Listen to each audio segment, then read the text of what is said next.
This episode of The Answer is Yes Baja Sessions is brought to you by Baja Bound Insurance Services. Driving to Mexico? You can buy and print out your Mexican auto insurance policy online in minutes with their easy-to-use website. They also have great travel information to help you plan your trip south of the border. Visit bajabound.com. Hello and welcome to Baja Sessions. This is Jim Riley. I'm your host today, taking over for Ryan Thomas again.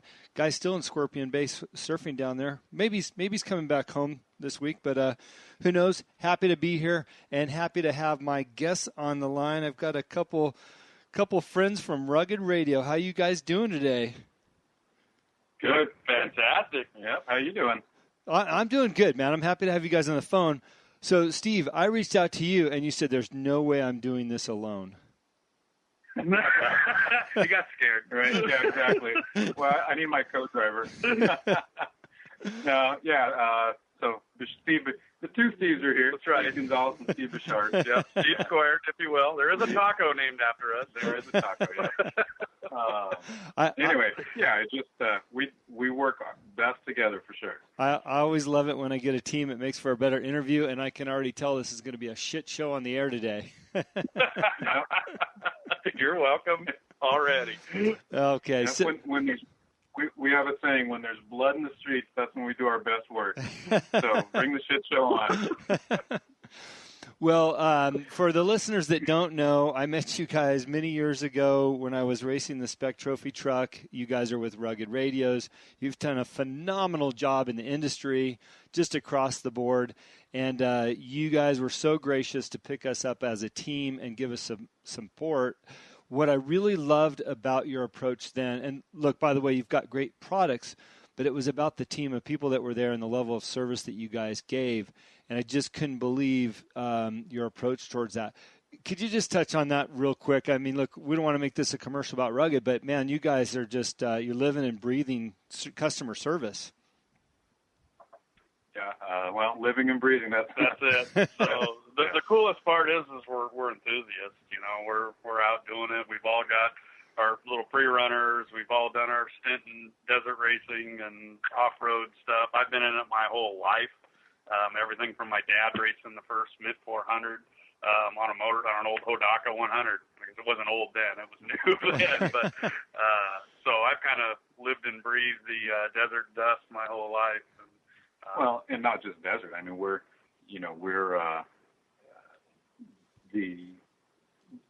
in fact, I would say all upper management here is, and a good chunk of the team, we're all enthusiasts, like Steve said, but we're just gearheads in general. So we kind of grew up in pretty much every form of anything with an engine, I guess. I was going to say cars and trucks, but man, there's a lot of other stuff. But no, and then Greg, the owner, is definitely an enthusiast of anything on wheels and with a motor, and it's a lifestyle for sure. Yeah, absolutely. Customer service and passion. Yeah, well, it resonates throughout your company, and I know you guys got your share of awesome, badass vehicles amongst your whole crew there. Look, this is a Baja show, we know that, and the reason why I wanted to have you guys on, besides just being great friends over the years in the off-road community, is you guys have this weird passion over tacos in Baja. And what's weird about it? I don't get it. Well, I guess weird might not be the right word, because what I was going to say is we actually obsess over tacos here on this show. Usually my last question for our guests are, what's your favorite taco in Baja? And I think you guys have taken that to an entirely different level. So can you explain to me what's the deal? Well, first of all, we can't do anything at a reasonable level, because it has to be over the top. Right, everything we do from tacos to tiny three-wheelers just has to be over the top, next level. But where did the taco? The taco tour. That's kind of what we've dubbed this obsession. Right. So it started at the 500 2 years ago. A couple of years ago. Where it was just Steve and I that went down, and we decided to see how many tacos we could slay. And I think we were only down there like 2 days. 2.5 days, I think. Yeah, 2 days. And the number went into the 3 digits between the two of us. So that's what kind of started the whole thing. For every meal, by the way. Yeah, there is nothing else that we eat down there when we go down there. It's just tacos. It just became a rule because you got to keep your taco count up. So okay, so let me get this straight. You guys pick a taco stand, and it's how many tacos you can eat collectively at that taco stand. Is that right? Well, multiple tacos. Every taco stand. Oh, okay. Yeah. So we ended up having to, in the later times of us going down to Baja, we actually have taco counters now that we carry on ourselves because it was hard to keep track. You know the little clickers like when you're getting on the bus and the high school coaches making sure everyone got on board. I hope those. I hope there's a picture of that somewhere. Oh, there probably is. Those are So that's kind of where it started. And then last year for the 1,000, for the first time ever, we, as a company, Rugged, went to Mexico early to have a little bit of fun. Like, until then, I mean, we've been down there countless times, and it was always just, we show up basically at pre-tech, so we typically would show up around noon, get an ensenada, and just go to work, going visit teams and go to pre-tech, see who needs help there, running all around Baja, just making sure everyone's tuned up and ready to go. But like I said, for the 1,000, we actually went down and we pre-ran about, I didn't realize it was this much, but at the end we added up, we pre-ran about 600 miles of the course and stopped at every single taco stand we could find. Right. So. And we helped out our customers as well while we were out there, which was actual gold, which is why we're planning another bigger and better one. With a little more planning involved because we were kind of willy-nilly in it last time. Maybe this time we won't sleep upright in the Bronco. That was not fun. You helped your customers because they're already at the taco stand slaying tacos, and then you guys roll up to get your. It's like, hey, by the way, do you guys need help? Just being out on course, and people are, they're out pre-running themselves, and you run into them, and it's like, hey, do you have any issues, anything like that? And it's usually, this one pre-runner truck or whatever is not transmitting or whatever the case may be. We can take care of it right there. Yeah. We, in fact, that was a 500 this year. Mm-hmm. We had a pretty tight schedule the first morning of tech, and I called in an order to Baja Burro, home of the Steve Squared Tacos. That's right. And I called in an order early in the morning and told Irene, hey, I'm just going to literally run in, grab a bag, and run out because we got to be somewhere. And I was actually just dropping something off for the Matlocks. And I hop out of the Bronco, I run in, hand it off, pick up a bag, and we just got slammed. Yeah. And I think we got there at, just a little bit before 8.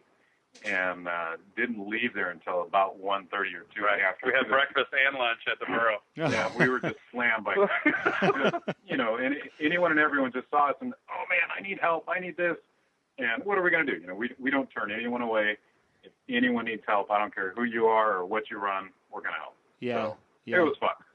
It ruined our schedule, but it was fun. So do we have a total count of tacos you guys think that you've pushed down the last couple of years, or do we know? Oh man, I never even thought about a total count. Oh, geez. Lord. That's a lot. That's a lot of math. Hey, and I've only had one bad taco in that bunch too. So actually, that was going to be my next question, because if you wind up at a bad taco stand and you slay 30 tacos there, you guys are going to be in bad shape, right? Right. Yeah. I'm sure we've reached 1,000, but Bouchard had the one bad one. I had the one bad one, and it knocked me down for about 18 hours. And you bounced back, dude. I pulled strong, man. I just went right back and Belfast door and started throwing it down again. Yeah. Actually, you got to fight fire with fire. That does bring up a good point. A lot of people ask, traveling down to Baja, is it safe? Can you drink the water? Can you eat the food? And, I've been down there so many times. Drink the water out of the garden hose. That's fine. Anywhere else? Don't be offering bad advice on this show. I would think your listeners are a little more seasoned than that.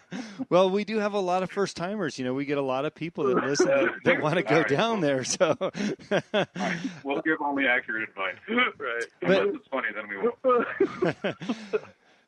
I'm gonna have to put a disclaimer on the front of this show before I air it. Right. But Just don't drink the water. It's fine. I think the odds are pretty good though. As many tacos as you've had, and you've only had one bad one. Let's say you've had 1,000. That's pretty impressive for the tacos off those stands, and we're all familiar with what they look like. But I've never had a bad taco. Well, yeah. I mean, you know what? And I think we all joke that it was a bad taco, but at the end of the day, who knows where you pick something up? Yeah. Right. Yep. Because honestly, I ate everything that everybody else did. The only anomaly in the whole situation is I had 2 tacos that did not have the hot sauce on them. That is the only anomaly between what everybody else ate and what I ate. So always have the hot sauce. Right? My guess is you picked it up at the gas station just before you crossed the border, and you had that slice of pizza that was in the cooler there for 4 days. That's probably. Right. Let's not blame the I had a tacos. little gas station sushi or something before I crossed. Well, yeah, he did have that sushi, gas station sushi, and then that roller hot dog. Right. 3 weeks. Let me ask you guys this. Any favorite type of taco? Because I know we've got tongue, we've got cabeza, we've got el pastor, carnitas, asada, pollo, fish. I mean, what are our favorites now?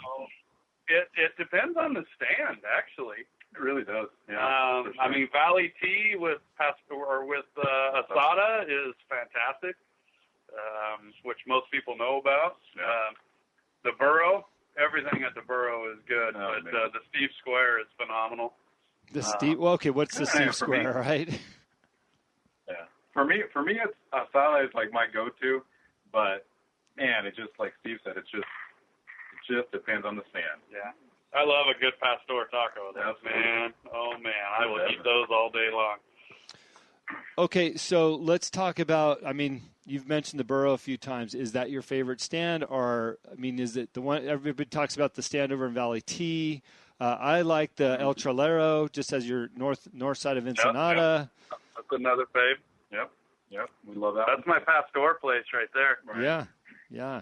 Shaving it up. Well, yeah, Baja Burro is my favorite for sure. For a number of reasons. The food is just absolutely phenomenal, and what I love there is Irene's mom is cooking everything. Dad helps with the grilling and that kind of thing. But there's 2 people that'll make your food there, period. It's not like you've got, kind of mass production thing, and your tacos are made on the spot. And it's super, super fresh. That place, right. I've told Bishard and, the crew that goes down with us, like, that place reminds me of my mom. That's the way my mom cooks. Everything is just super clean, and everything is, exactly the way she wants it. Anyway, they're just, and then on top of that, the whole family atmosphere. Right. And they are family. My birthday was a few days ago, and literally, the burro called me and sang me happy birthday over the phone. The whole family did. So, how cool is that? Yeah. They're just awesome people. And it was Dad's birthday, Friday? Friday. Yeah, last Friday. So yeah. I was able to arrange last minute, so I got it. So at the 500, we gave him a bottle of Jameson caskmates. And evidently he really loved it because Irene messaged me and asked me what that was. So I actually arranged Keith Redstrom with Scanlon Motorsports. I messaged him last minute and said, "Hey, do you have a truck going to Baja today?" And this was Friday morning. Yeah, Friday morning. Yeah. He said yes. I said, "Cool. Have them pick up a bottle of Jameson caskmates and take it to Baja Burro." Mm-hmm. They literally delivered it within about 4 or 5 hours. It was crazy. Wow. So. Anyway, that place is definitely like family. Where do you guys stay when you're down there most often? Corona Beach usually. Yeah. Although we're changing that up. We're changing that up because we got a few more people this year going for the taco tour, so we got a little bigger place to go to. But Mike Gastel has a place in Corona Beach that he lets us use whenever we're down there, which is pretty fantastic. So we always stay at the same place, and we know what it is. And it's right by Estero Beach, so we're able to go, help teams out at Estero Beach, and we're literally within a few blocks of our house.